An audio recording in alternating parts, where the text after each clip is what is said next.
Alloh taolo Qur'oni Karimning Fussilat surasi 34-oyatida shunday marhamat qiladi.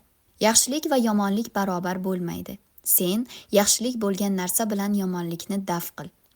Shunda ko'rasanki, sen bilan orasida adovati bor kimsa, sen bilan sodiq do'stdek bo'ladi. Unga yaxshi muomala qilishni, u qilgan yomon muomalani qilmaslikni sinab ko'ring. Sizga bo'lgan qarashining o'zgarishini albatta sezasiz. Siz axloqli, nozik muomala qilishda davomli bo'lganingiz sari sizga yomon gapirgani ham xijolat bo'ladi.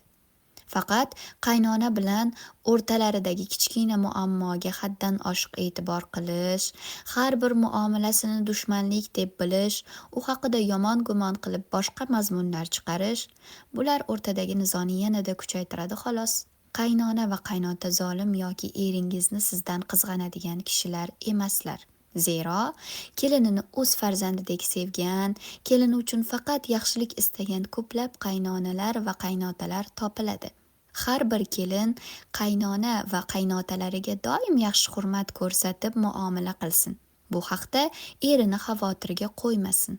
Ey mo'mina singlim, eringizning oilasiga, ayniqsa qaynona va qaynotangizga yaxshi munosabatda bo'lsangiz, ularning noo'rin muomalalariga sabr qilsangiz, eringiz bularni aslo unutmaydi.